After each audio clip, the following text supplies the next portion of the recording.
can bet you are going to be very excited today.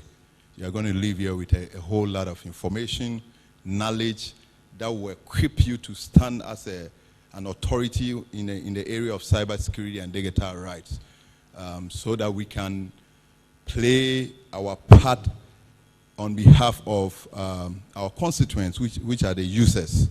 We can do the right advocate to make sure that, you know, their rights are being enforced when it comes to national cybersecurity implementation, policy strategy implementation. All right. So, as I said, my name is Kenneth Edu Amanfo. I'm the Executive Director of Acdro, and we happen to be organizing this. We want to just look at, for the benefit of those who might be new in the area of cybersecurity, I'll just go a little bit low, you know, look at some of the definitions of cybersecurity and digital rights, and we see how the two are intertwined and how we can play our part as civil society organizations in promoting our rights in the area of cybersecurity. So we'll look at the definition of cybersecurity. We'll look at some of the benefits and the importance. Why cybersecurity? Why do we need cybersecurity? What are some of the benefits of cybersecurity to the different stakeholders? You know, we have the internet is a global world, and we have different stakeholders that plays different part in there. We have the academia, we have the civil society, we have the media, we have, you know, we have different sectors, and they all play. We have government as well, so they all play a very key role. So we look at what are the benefits that this is going to happen to us in terms of cybersecurity, and then we'll quickly conclude. So what is cybersecurity? There are many definitions for cybersecurity. If you look at different countries and you go through their national cybersecurity strategy document, many of them have defined cybersecurity in different ways. And every area or every country have its specific needs. I remember when we started developing the Ghana National Cybersecurity Policy and Strategy, SIM card fraud was such a key issue. So we consider SIM card fraud as a cybersecurity. You know, so in our definition, you could see that there was a definition relating to SIM card fraud. But as we have progressed, as we, you know, we have emerged, we realize that SIM card fraud is not even, it's not a key issue when it comes to cybersecurity. So every country defines is based on its environment, based on its issues and all that. But what I have here is just a layman's view of cybersecurity. Cybersecurity is the protection of internet connected systems, including hardware, software, data from cyber attacks. So if you break the word into two, you have cyber and you have attacks, right? So what is a cyber? The cyber is the internet ecosystem. That's what we refer to as cyber. So when we are talking about cyber security, we are talking about how are you going to secure this whole internet space. And the internet is made up of interconnected networks. So you have a network in the US, you have a network in Mali, you have a network here, and they all connect. So when you go there, you don't see, virtually you don't see, but they are actually interconnected systems. That's why we say that the definition is saying that it's protection of the interconnected systems. So if we have a system in Ghana that is key, and somebody in the US will have to access an information from that system, then we, the people in Ghana, are responsible for protecting that system. Do you get me? Because if that system is vulnerable, no matter where you are, if you come, you are susceptible. I have a bag and there are holes in it. Once there are holes, anybody can enter into it. So I have to take the necessary steps to make sure that I close all those holes or all those gaps. All right? Cybersecurity. Cyber criminals use new technologies to commit cyber attacks against government, businesses, individuals. Basically, what I was trying to say here is that when we talk about cyber attack, it doesn't only affect government. Neither does it only affect the individual. It also affects almost every sector. It affects the business, the banking sector. They try to steal some financial information, break into their banking system and try to, get information, confidential information of the clients and all that. They can also break into your own system, even your phone, even your computer, or the information that you put out there in Facebook. When we go, we put everything there.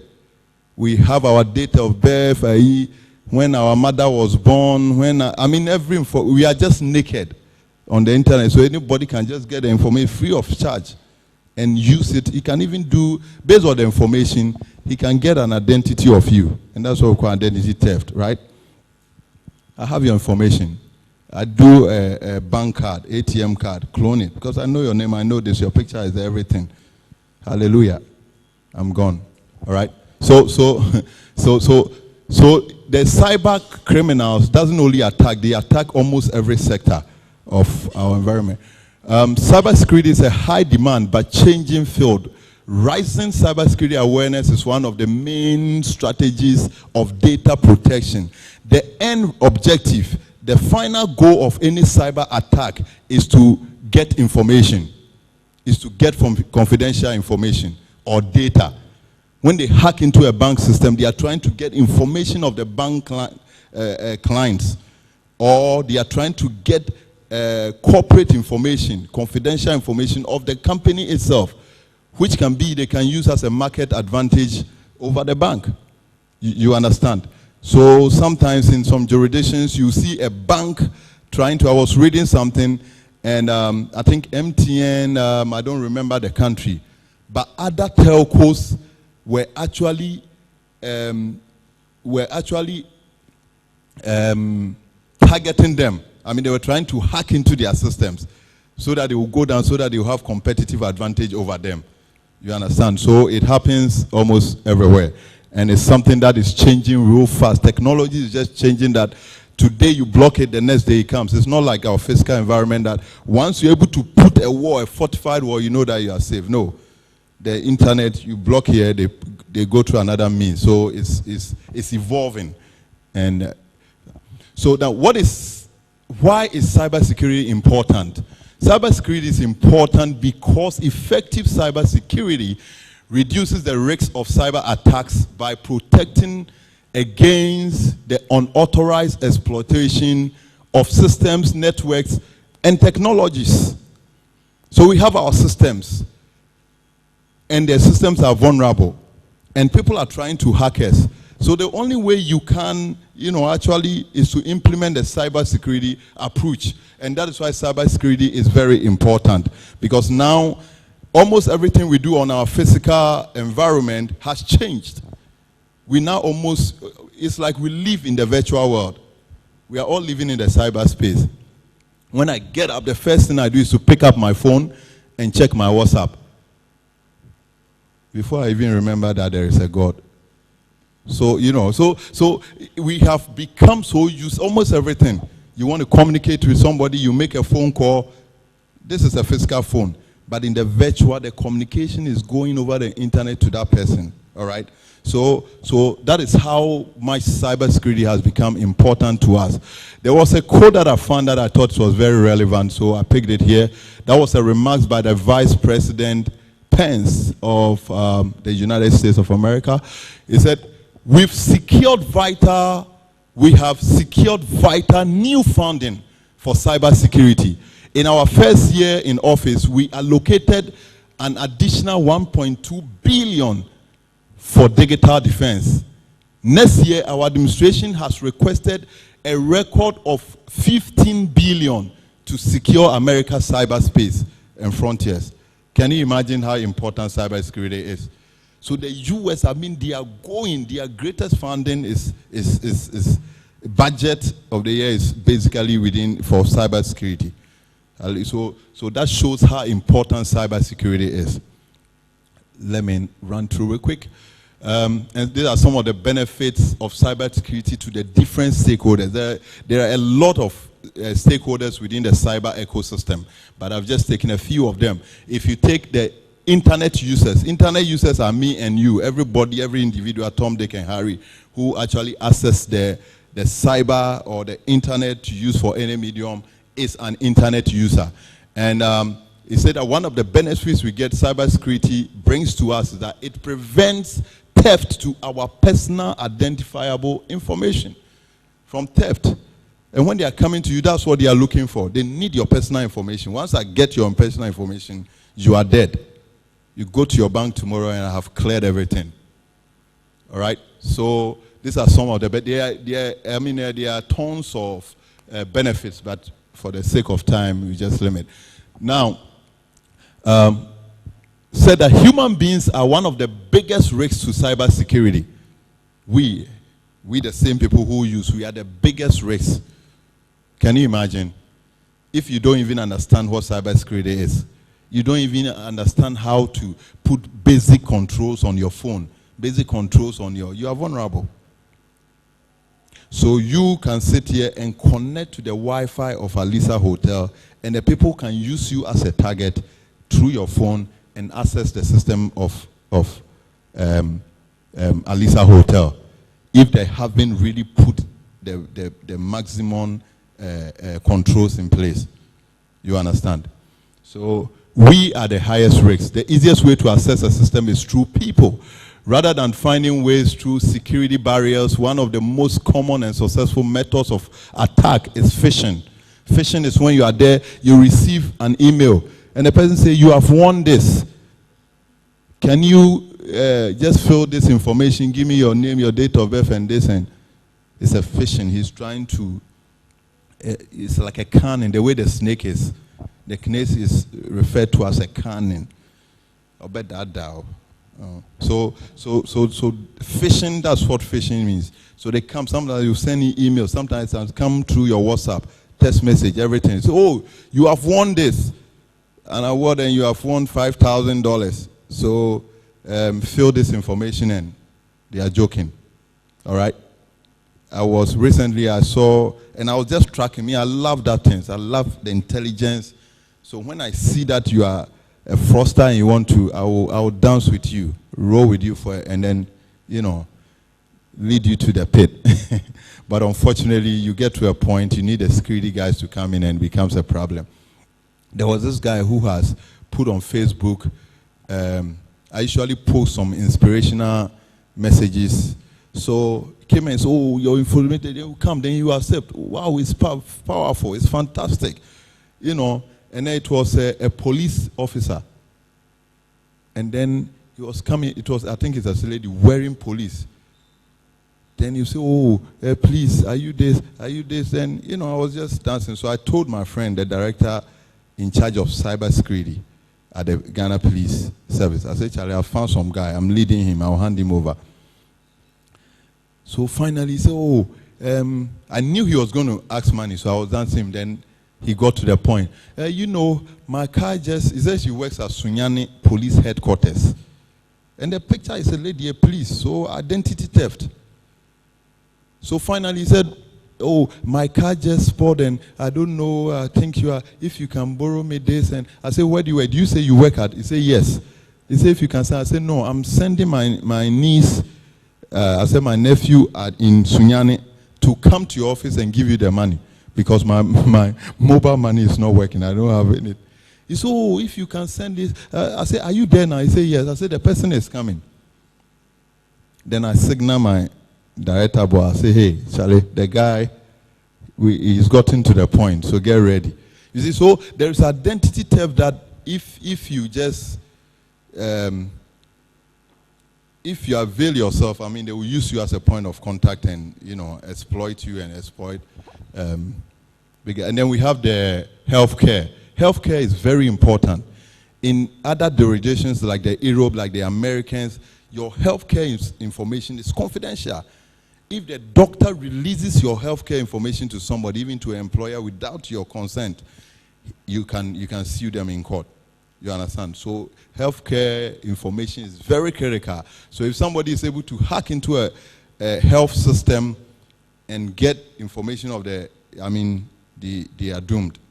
So now to the business community. The business community, we are talking about the banks. we are talking about, all the big-time business people. And we say a lack of focus on cybersecurity can be greatly damaging to a business. There is a direct economic cost of such attacks to the business, such as theft of corporate information, disruption of trading, or even having to repair affected systems, or resulting in financial loss. Can you imagine EcoBank get up today and there is a denial of service attack. Denial of service is that I push a lot of traffic on your system that you can't even do anything. Let's say you are a receptionist and you get up one day and this one is calling, this one, can you imagine how sometimes you become confused? You have to put this one ring, then this one. So in the banking system, the same way, we make a request. When you are using a banking application, somebody is also making somebody. So we flood the bank. The system will cease. When the system ceases, no customer can access. So until the system comes up, the bank is losing money. Do you get it? Yeah, and it's the same. Can you imagine MTN wakes up today and their system is just shut down? It's been hacked. It's been seized. They can't even do anything. Can you imagine how much money, how much reputation they are going to do? All right. There is a statement that was put up by McAfee. McAfee is one of the champions in the area of cybersecurity. Sorry. And they said the threat of cybercrime to businesses is rising fast. And according to one estimate by McAfee, the damages associated with cybercrime now stands over $400 billion. Cybercrime, just cybercrime. It stands at 400,000. That's my lawyer is in the house. Powerful. Sabra, please put your hands together for her. She's a very powerful lawyer. I'll introduce her to you. That was a legal officer for Acdro. Yeah, so he just ad hoc. He's not a full-time. She's just advisor. All right. So, so some of the reasons for cybersecurity. I want us to understand the importance of cybersecurity so that when it comes to our participation, our involvement in the area of cybersecurity, whether it's policy development, strategy development, fighting against cybercrime, we'll be serious. That is why I'm taking you through. After that, we are going to move into the main meal. And the objective of this is that equip ourselves so that there is a national cybersecurity policy and strategy document that is being reviewed. And we want to make sure that our input is in there, you understand? Because at the end of the day, we the users are the greatest users of the internet. And we need to make sure that we are not controlled by government or anybody. So we have to make sure your input is in there. You get me? All right.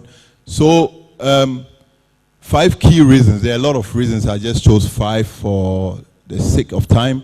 The rising cost of breaches. The fact that cyber attacks can be extremely expensive for businesses to endure. Recent statistics have suggested that the average cost of data breach at a larger firm is 20,000 euros.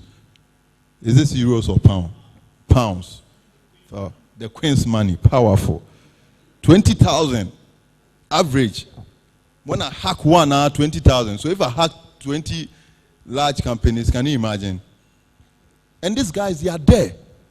Now it's so easy that if you go to YouTube, you can even find tutorials on how you can be a hacker. Yeah. So if you lose God small, you are dead. All right? And their mode of attacks is becoming increasingly sophisticated. So for the cyber experts who are even running after them, it's difficult. Because these guys, that's what they do. And they are becoming more and more sophisticated. The tools that they use are available. Like I'm saying, go on YouTube, internet, you can find them for free. You don't even pay. And there is, I don't know whether you've heard about Internet of Things. It's the new era, it's already started. Internet of Things is for you to communicate with something. For instance, you should be able to communicate with this bottle or communicate with this. That's how far internet has emerged.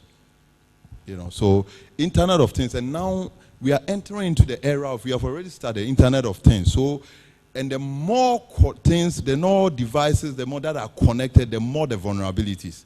You understand? If I have 5 computers that are connected to the network, I have only 5 vulnerabilities or point of failures, right? But if I have 10, I have 10 vulnerabilities. If I have 20, now everything.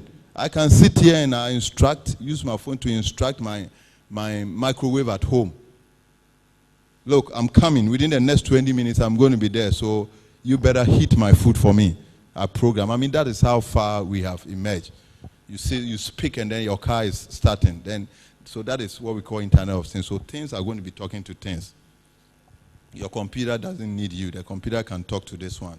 That is how. So there has been more points of vulnerabilities for the people to attack. Now they don't want to struggle. And tighter regulations. So there has been a new global data protection regulation in Europe. And why did they do that? Because they realized that now our data is so vulnerable that they are taking another extra step to make sure they are protected. The citizens' data are protected. The businesses' data are protected. So they came up with this act. So this is an indication of how important cybersecurity is. Hallelujah. Powerful. Yeah. Okay. I think I have to be running, else we are going to be like. So the question I'm asking is that is there a need for a cybersecurity strategy? Most often, I know when we hear the word, we sit there and say, what is cybersecurity strategy? Do we even need it? Is it necessary? Why are we worrying ourselves? When we hear that government, like what the US did, they have committed so many billions to develop a cybersecurity strategy. We don't understand. The government is spending too much money. That's why I took you through the basics, so that you understand the need for cybersecurity strategy. All right? In every organization, the only way you can chart forward is to have a strategic plan, isn't it? You can't just get up and say, oh, I'm going to Kumasi, so you get up and you are just going. No. You need a plan. I'm going, where should I have to take my car? Do I have a car? If I have a car, where am I going to, which route is going to be the best or the fastest? Or, you plan. So in the same way, in the fight against cybercrime and against cyber, we need to have a strategic plan, a strategy that is going to chart our direction or our course. It's going to tell us how much we need. It's going to identify our points of failures or vulnerable areas, and so that is why we need a cybersecurity strategy. And thanks be to God, many countries have, and our country Ghana also have a national cybersecurity strategy. That strategy is being reviewed, and that is where we have to pretty soon they will make it public, and we have to contribute. So once you don't know, sometimes they put it out there, you don't even know which areas you should look at and what do you have to contribute, which areas. That is why we are taking you through this very program. This Sun Tzu, the act of war. He said that the act of war teaches us to rely not only on the likelihood of the enemies not coming, but on our own readiness to receive him. Not on the chance of his not attacking, but rather on the fact that we have made our position unassailable. So we are talking about cyber preparedness. We are talking about our cyber defense. We are being proactive. So that is why we need a strategy. So the strategy is going to identify who our enemies are, what are the possible forms of attack, and then we try to block it even before. So he said that will be unassailable. It means we cannot be attacked. They attack, Charlie. This one is blocked. They go here, it's blocked. They go here, it's blocked. Do you get it? So, okay. Eric, I'm sure I'm running out of time. Let me just...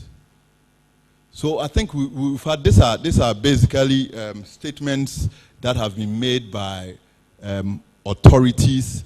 When you look at this thing, let's just read where I have it in red. This side. He said the complaint alleges that Park was a member of a government-sponsored hacking team known to the private sector as Lazarus. So he had a code name. Now, this was a programmer that the North Korean government has engaged. He's an hacker. So the North Korean had hackers that they have trained that they are using to attack other countries, right? So one of the guys was caught. And then they are talking about him. They say he was a member of the government-sponsored. So the attacks doesn't only come from civilians and comes from the government can also use it. You remember the elections in Hillary's election? They say Russia or whoever, So yeah, the Russian, So government, they are also, that's what we call state-sponsored attacks. You understand? And that is why we have to rise as civil society organization to protect our people, the people we stand for. We stand for the citizens who are weak, who don't have a voice. That is why we have formed ourselves. We say we are civil society organizations. So once we know this, we have to make sure that government doesn't put in place some measures, some regulations that is going to affect us. Do you understand? That is why we are training you. And do you know what the guys were doing? Do you all remember some WannaCry that happened? You remember? WannaCry was just one form of attack. But can you imagine how it brought almost the world to a standstill? Now, these guys are not using the WannaCry attack. They are using multiple different attacks, and they are combining all. So once they launch, Charlie, you have nowhere to. So it says that the conspiracy's malicious activities include the creation of malware used in the 2017 WannaCry 2.0 global ransom attack. Global, it happened almost everywhere. The 2016 theft of 81 million from Bangladesh Bank. That was also another different format of attack. The 2014 attack on Sony Pictures Entertainment and numerous other attacks or intrusions on the entertainment, financial services, defense, technology, virtual currency, academia. So they were combining all the successful attacks that had brought almost the world to its knees. They were combining all into one. Can you imagine? So once they launch, if we don't take care, God will come down because the world will come to an end. Powerful. Oh, I thought you were going to clap for me. It's powerful. All right, so let me round it up. Cybersecurity and digital rights. One of the key objectives or key areas for civil societies is our rights. So we talk about human rights on our physical environment. When we go to the cyberspace, our rights in the cyberspace is referred to as digital rights. Do you get me? So anytime you hear digital rights, you are basically talking about your rights. So when you read this thing, he's saying, when you look here, he's saying that this is a communique or a statement, a joint agreement between the EU and the US government. And they say that on the occasion of the fifth meeting of the EU-US Cyber Dialogue in Brussels on 10th September, the European Union and United States reaffirmed their strong partnership in favor of a global open. So whenever you have an opportunity to review the national cybersecurity strategy or policy, these are the areas you have to be looking at. Is the policy, does it promote openness or is closed? Does it give me the openness to use the internet? And it says what? Stable. You don't want your network today, then your network is down. You wake up tomorrow, then you can't even use your WhatsApp, or you can't even use your email, or you can't even use your phone. No, government can do that. They can block it. Or if government doesn't do, attackers can do it. So what is government putting in place to ensure that no external attackers are able to hack into our telecommunication system? It's able to hack into our financial system. What are they do? These are all the things that are captured in the strategic document. So when it comes out and you have to review, please do. And you have our contact. If you don't understand anything, you can contact us. So we have to first make sure that it is open. Open means anybody can use it. I was reading, I think it's the same North Korea. They were actually doing censorship. Basically, they were defining what content people can access. So they say you can't go to Facebook, you can only access this content. And this content, that content was the government that was regulating. You understand? So it's not open. I should be able to go on Facebook, Google, and search for any information that I want, and I should be able to get it. I should be able to go to government systems and get any information that I want. If we say we have passed the right to information bill. Are you getting me? So these are the things. We have to make sure that there is openness. It promotes openness, the strategy. It is stable. It is secure from attack. And then it says, the same rights that individuals have offline are protected online. So the same rights that I have, if in this physical environment, I can go to any media station, FM station, anything, and I can speak my mind. Why don't I have to get the same freedom when it goes to the internet? You know, now almost all the media, they are all using the internet. So if you block me from you've really done a big deal, a big disservice to me, right? So these are the areas you have to look for. Openness, stability, secure. When you come here, your privacy. Do you have right to your privacy? And that's why we are talking about digital rights. So your rights, you need to have your rights in the use of the internet or the cyber ecosystem. Freedom of expression, you should be able to express yourself in the same way that you do here. We have our partners here, Media Foundation for West Africa. They have been promoting this for quite a while, and I think they've done very well, quite well in that space. Your right to internet freedom. Does the cybersecurity strategy promote rights, internet freedom of the citizens, or they don't? It's being monitored by government, it's being blocked, they are being limited. We have to make sure that the strategy promotes that. We have to make sure that that's what I talked about, free, open, safe, and secure, and it is accessible, and not just being accessible, but affordable. If I bring the internet here, I say, oh, Mr. What's your name? Delty. So, Mr. Delty, I have 10 megabytes to your doorstep, the internet you can access. And then you ask me, how much is it? I say, oh, it's about $5,000. Can you pay? You can't pay. So the thing is right at your doorstep, but you can't use it. So that's why I say, don't just bring it to me. There are places that you can't have access. Go to your hometowns, you don't have access. So our right is, and those people there, they have the same right as us, isn't it? And that's what we fight for. Citizen freedom and, their access. So we have to make sure that, yes, government is pushing access, giving us access. And when it's giving us access, it should also be affordable to us so that we can all. Else, it is just physically bringing, but we don't have access. All right? All right. So let me just end. As I'll talk... but the real meal is coming, and I can't wait to enjoy that meal. So security is everyone's responsibility. Don't sit and say that security is for government. So cybersecurity is for government. So let me wait and let government do. No, it's for everyone. That's why it's important that you are here.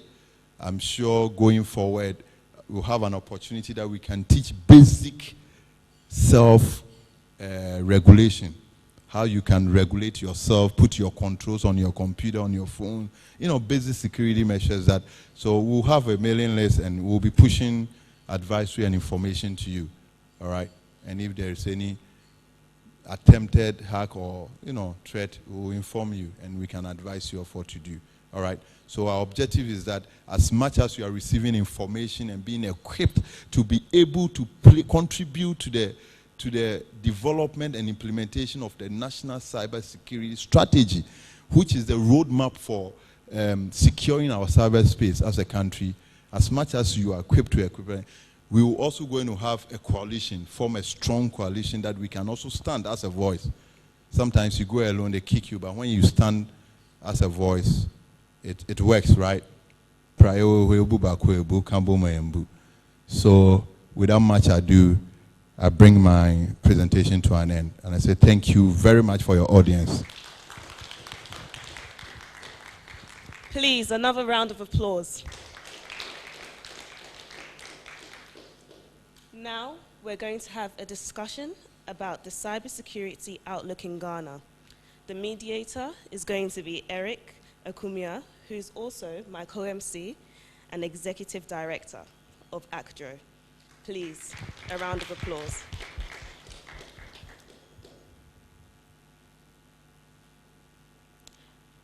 I would also like to invite to the panel discussion representatives from the MFWA, UNICEF, Child Online Africa, and ISOC. A round of applause, please.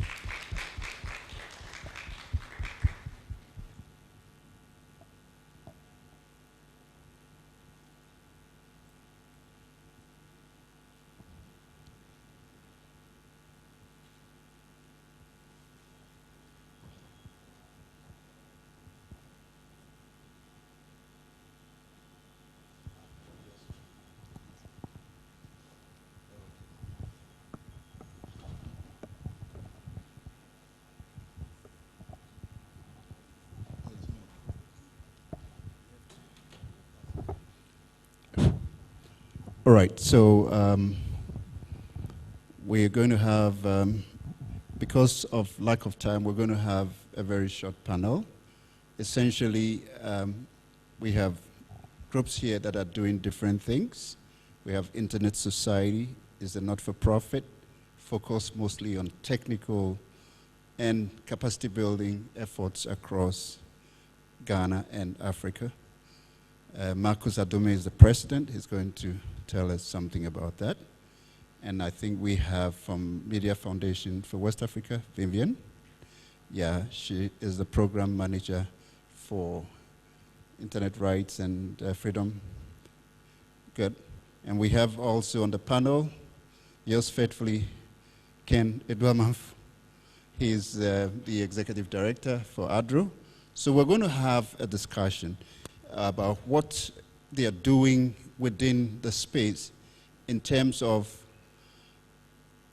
promoting human rights on the internet and ensuring that we are safe on the internet. So I'd like to start with Mr. Marcus Adome to just tell us a little bit as his introductory remarks on the panel, a little bit about his outfit, what they are doing in this area, and then we'll have that round. After that, we're going to come to you to ask questions, and then we'll conclude with another round. So let's start with Marcus.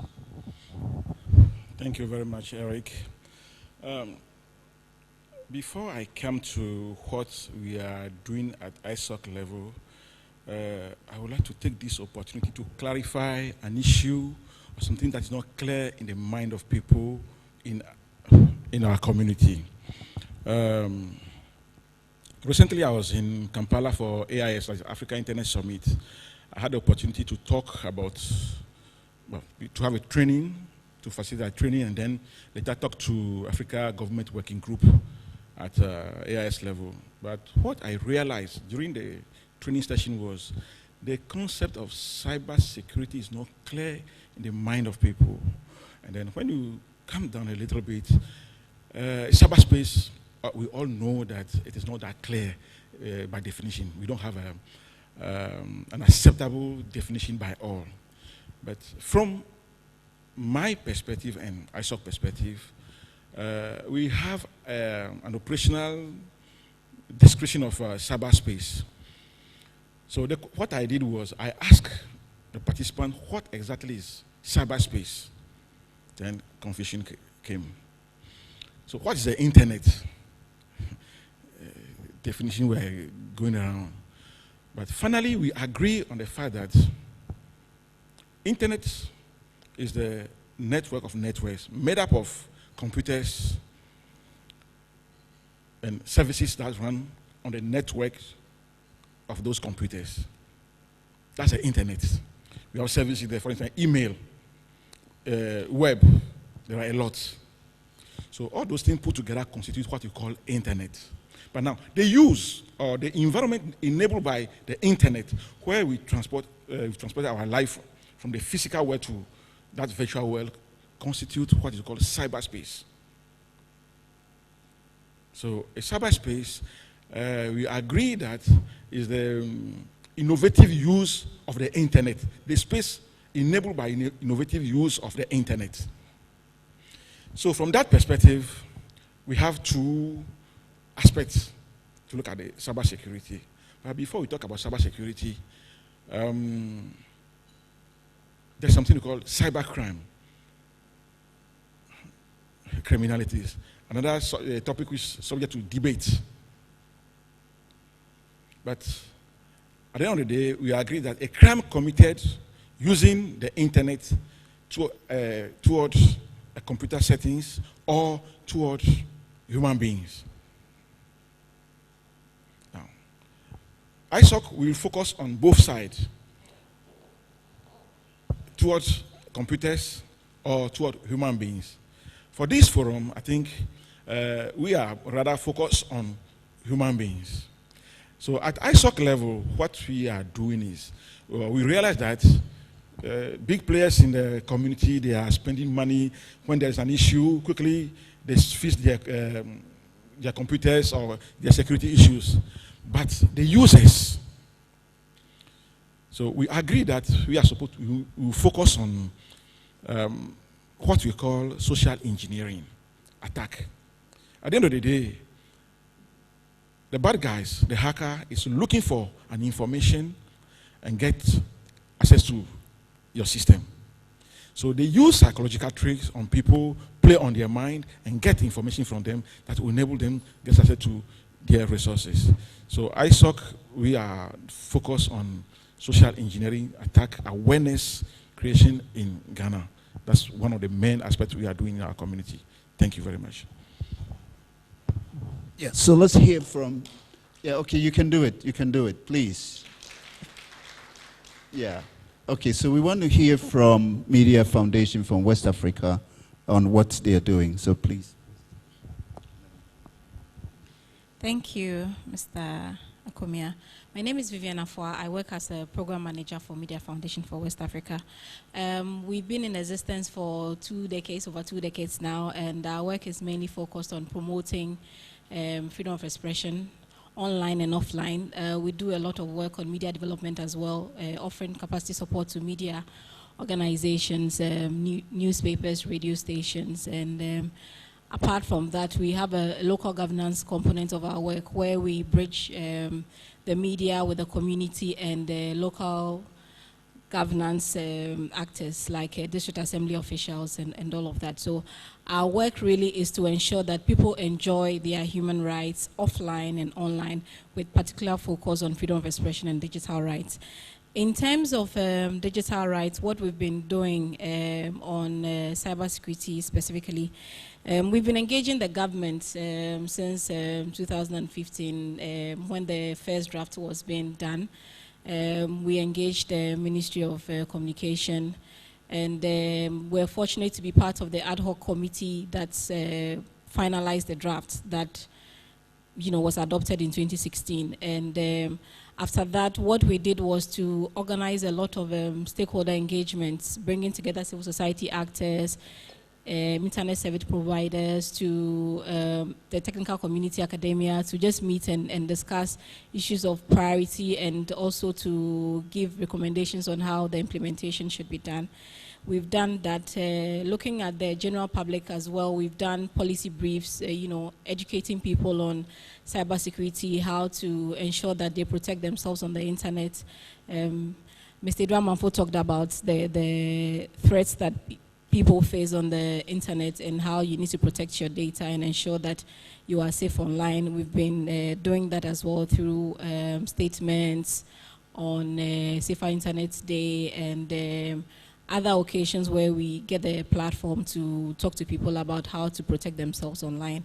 Aside that, we've also been engaging the current cybersecurity advisor, National Cybersecurity Advisor, and trying to input into the revision of the cybersecurity policy and strategy. We've been doing that since the new government came into power. Aside that, we've been partnering with the Child Online Protection. They are not here today, but they've been doing a lot of activities during Safer Internet Day. They do a series of programs, engagements with the youth, particularly students in the senior high schools and the junior high schools on how to protect themselves on the internet. We've seen a lot of cases of indecent exposure of children online, and their work has been to ensure that people protect their children from the harm that the internet can cause. I mean, the internet is very useful. It helps us with our day-to-day activities, e-commerce, e-education. People are able to study online and all of that. But the bit about the threat somehow is sometimes missing for most people. So as partners of Child Online Protection, we support that activity to ensure that people are sensitized on, I wouldn't say responsible use of the internet, but a human rights and privacy related use of the internet. Aside that, I think in the morning it was mentioned that we partnered or supported with the organization of the Ghana IGF, where a number of issues were discussed, including issues of access and cybersecurity. I think there was a presentation from the Office of the National Cybersecurity Advisor, which briefed the participant there on what is being done and the status of the review process. So in brief, that's what we've been doing. Aside that, we've been on different platforms, Mr. Edouard Manfo, myself, and the Cybersecurity Center, talking about what we've been doing in Ghana. A lot of the time, we find that it's very useful when people learn about the good practices, because there are a lot of bad practices on the continent, countries that have implemented laws that are repressive on freedom of expression and digital rights. So anytime we get the opportunity, we share the good story about Ghana whenever it's possible. Thank you. Okay, so now we want to listen to Ken. Acdro, it's because of Acdro and his partnership with Global Digital Partners, that's why we're here. So what exactly is Acdro doing within the space? Thank you very much, Eric. Acdro, as the name speaks for itself, Africa Cybersecurity and Digital Rights Organization, we focus on two main areas. We focus on cybersecurity and also the digital rights. Now, what do you do in the area of cybersecurity? We do awareness creation, make sure, just like we're doing right now, just to make sure that everybody, the marginal, the illiterate, those who are virtually, lack of literacy. I mean, when it comes to the cyber ecosystem, at least we give them the basic awareness and basic capabilities so that they can be fair, they can be able to operate within the cyber ecosystem safe and secured. So that's what we do. We do awareness creation, we do training, we do in cybersecurity, we do capacity building. So Acdro actually have the policy arm, and then we also have the technical arm. So we have technical expertise that we can help businesses, companies, even government set up the National Computer Emergency Response Team. That's a set, to fight against technical.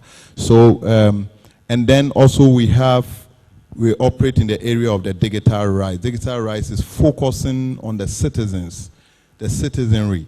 I mean, like yourself who are here, the civil society organizations, the non-governmental organizations, and see how much we can collaborate with them, build their skills, build their knowledge base so that, you know, they can really participate when decisions and policy formulations are being made in the area of cyber security. Because it's important that, you know, your rights are heard when you go to the cyberspace you operate within. So we give you that capacity, and then we do advocacy to make sure that your rights are not infringed when you have to, you know, operate within a cyber ecosystem. So these are the two key areas that we operate. In the past, we've been able, I think this is our second workshop that we have done. The first one was more of a training, and this one is more of a building your capacity building. And with our partners, Global Partner Digital in the UK, and Media Foundation is also our partner. So we've been doing a lot of capacity building and awareness creation. This is the second time we've done. We had an opportunity to assist the government of Mali in reviewing their cybersecurity strategy, which was very useful to them. They are now trying to do it, and with our expertise, we're able to help them. So we've been on a number of international conferences and workshops that we have contributed with our ideas in how the cyberspace can be secured. So this is what we do. What we have in plan, we have a plan of even moving to the second cycle, the basic institutions, and try to do some cyber ethics. You know, trust me, the children uses the internet almost more than us. They are always on their mother's phone or their father's phone, and they are susceptible to attack. So we have plans of, you know, doing some free training, awareness creation, and building their skills all the way to the university, if possible. So that's what we've been doing in the ecosystem. We've been participating. One of our areas is internet governance and internet freedom, and we've been participating in these areas, contributing to make sure that, you know, the internet governance is as to where it has to be. I see my moderator want to get up, so I'll just bring my... So that's what we do. Thank you so much. Good. Yeah, we're running out of time, so we want to do this a bit snappy. I'm going to ask a few questions to each of the panelists, but before that, I'd like to know if anybody wants to interact with the panelists so that we can just wrap up, and then after I put the questions before them, we can wrap this up. Yeah. Yes, I'm Eunice from WOBEC. I just want to make a few observations. The first of all, I want to ask whether the Media Foundation and the Acdro is working with GJA. You know, the media is one of the big internet users. Talk of online, graphic, everybody is now online. I don't remember the last time I took a hard copy of graphic to read. Everything is online, so I don't know how you are collaborating with journalists. Recently, we had a problem with this modern Ghana and hacking and all that, so I think we should also focus on that. I don't know whether you are part of your partners. And then the second thing is about the youth. I know you spoke about children and African online, but I realized that we have a bigger challenge in the university students and things. I have a ward living with me, and sometimes at midnight, 3 a.m. when I'm asleep, you still see him on his phone. So sometimes, and he's a science student, he's not, I mean, you know, they have to study. And sometimes I get worried out, what is it on the phone that at this hour, ungodly hour, you are still on? I don't know. So I think we should maybe lift the child and maybe bring it to the university students and things. Then the last thing is about a human rights issue. Recently when they had this Ghana card, we are all doing the Ghana card, there was a big issue about digital address. Even for us in Accra, those who don't have smartphones, how do you get your digital address? What about, I hear they'll be going to other places, Daboya, all those, Savannah region, all those places. People don't have smartphones. And you sort of, let me say, disenfranchise them, because I don't know whether the Ghana card is going to use for elections, whether you use Ghana card to access a lot of services. So what are we doing? It's a human rights issue. If I'm living at Daboya and I don't have a smartphone, and because of that, I can't get my Ghana card, what are we doing about it? Thank you very much. Thank you. So I would like to take like 3 different interventions and questions, and then we'll go back to the panel. I hope the panel is taking note of the questions that are coming. Yeah, okay. My name is Hila Ado. My first question or proposal to the committee is to invite sometimes the very reliable, I'll say reliable people from whom we can get some of the information. I'm happy General is here, but I thought we should have the police, because if you talk about security issues, it is the police that know or understand what security issues are more than you and I. That's one. Not only the police, actually, the security guys, can name them. Yeah, okay, that's my first question. I'm happy the lady also talked about the issue of the education of the younger ones, but it should be follow-up education. You don't just go to the school and they frustrate your efforts of giving you a few minutes to talk to the students, but follow up again, and again. The younger ones use the internet more than you and I. That is very true. So the future belongs to them.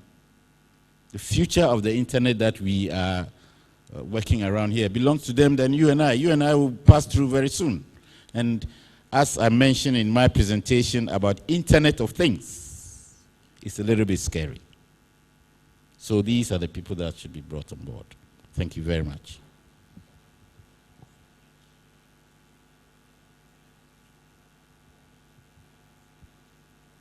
Yes, Dr. Benga.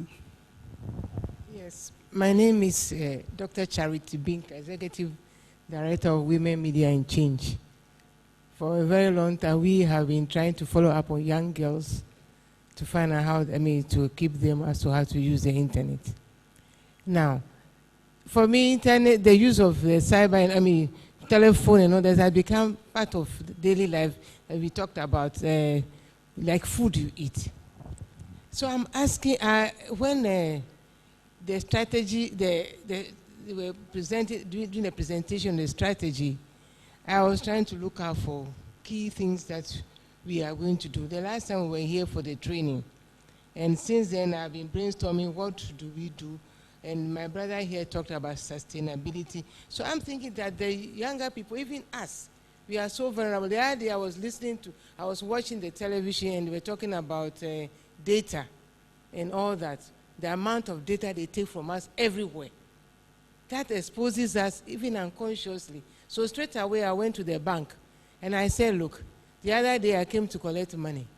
You took my ID card. Another time you took my ID card. You are always photocopying these things. What do you do with them? So the lady told me that, oh, we keep them. I said, for how long?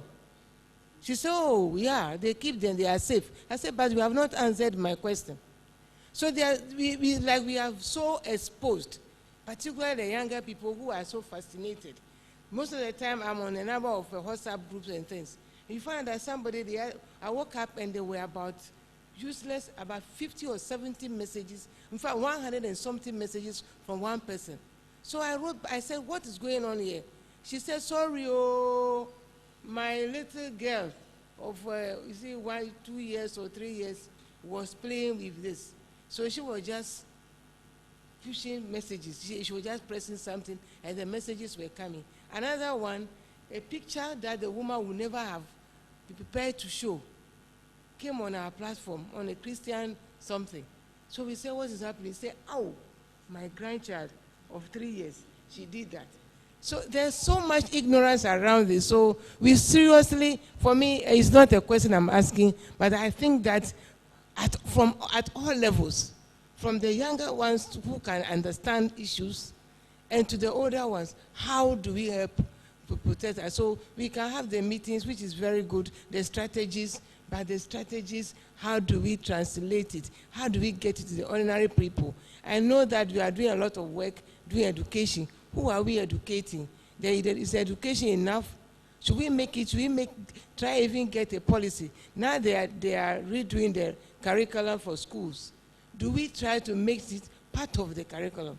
Now how we are talking about gender, talking about race, talking about, that should also be part of the educational curriculum so that From the word go, we know that this is good, but it is danger. So I want to see that more in the strategy, and I'm hoping that when we go into our groups, the groups that are here, find out how we can talk to one another, to work together, to get this strategy that works for all of us. Thank you very much. Okay, so we have a number of questions. I believe the panelists have taken note of these questions. But I'd like you to do two things. You can answer some of the questions, but that should also be part of your concluding remarks because our time is fast spent. But the question I want to ask is, where do we stand today? What, in a scale of 1:10, how can we measure, you know, the protection of our data? Is it really being protected? Because all the question was about data getting out there, and also in terms of our human rights on the internet. What do you think Ghana, where do you think Ghana stands today? So maybe I'll start from Ken, and we come round this way. Thank you very much. Yes, let me begin with your question. Where do we stand today? I think when you look across the African continent, you realize that Ghana is far ahead against a lot of countries in terms of cybersecurity. As we said, one of the key ingredients for securing your environment is to have a cybersecurity policy and strategy. And that Ghana was able to have his. I mean, we did it a very long time, and currently it's being reviewed and repeated because, you know, technology is changing and the ecosystem is really, you know, changing real fast.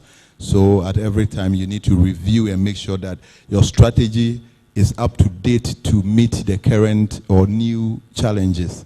So Ghana, I can say that at least Ghana is above. If you look at a lot of companies right now, you can't find, but I mean, a company, we have a monitoring of our network, and we realize that every day we see the number of attacks that are attempting. They are coming, denial of a service, but they are not able to get through. And that shows that, you know, we are going somewhere. So there is still a lot of gap that we need to do, and that can be done through this kind of awareness creation, and, you know, because people don't really know as to in terms of what their rights are, what their vulnerabilities are, and so it makes them kind of exposed. But compare Ghana to other countries, I think we are far above, but there is still room for improvement. Madam, you talked about the difficulty in getting the Ghana card. Yes, I think I can share your concern. We've heard it over the news, but I think it's capacity of resources. I think if they had enough resources, they could, you know, move. But I think it's a challenge, and I'm sure the government might be aware, because from time to time you hear the responsible members within the agencies coming out to make comments and all that. So I share with you, and I can assure you that most of the concerns that will be raised here, we'll compile them and then forward to the appropriate cortex. So we'll forward this concern to the agency. And you talked about lack of awareness for the children, you know, in terms of, so it's the cybersecurity challenge. We are still we are nowhere near the maturity level. So the country as a whole, and that is why the government has taken it upon himself to review their strategy, to make sure that, hey, we are abreast, at least we can face current and emerging challenges. So I think steps are being taken, and as civil society organization, I think we also have a key role to play, because trust me, we are close to the people. The government is up there, and we stand for the vulnerable. We stand for the children. We stand for the women. We stand for all this. So we have to, in terms of advocacy, we have to make our voice known and heard, so that our concerns will be heard. And that is why we are organizing this workshop, so that we will be in the position to actually contribute to the strategy. We will just not accept the strategy. When it comes for public comment, we will be in the position to actually take a critical assessment of the strategy and make sure that it meets all our challenges. Dr. Charity talked about the fact that does the cybersecurity actually meet our needs. I mean, because the government has its priorities and we have our priorities. Our concerns or our priorities may not be government priorities. That is why it's important that we make our voice heard, or we continue with our advocacy and make sure that we push forward. And I believe that if we can all be a coalition, a strong crowd,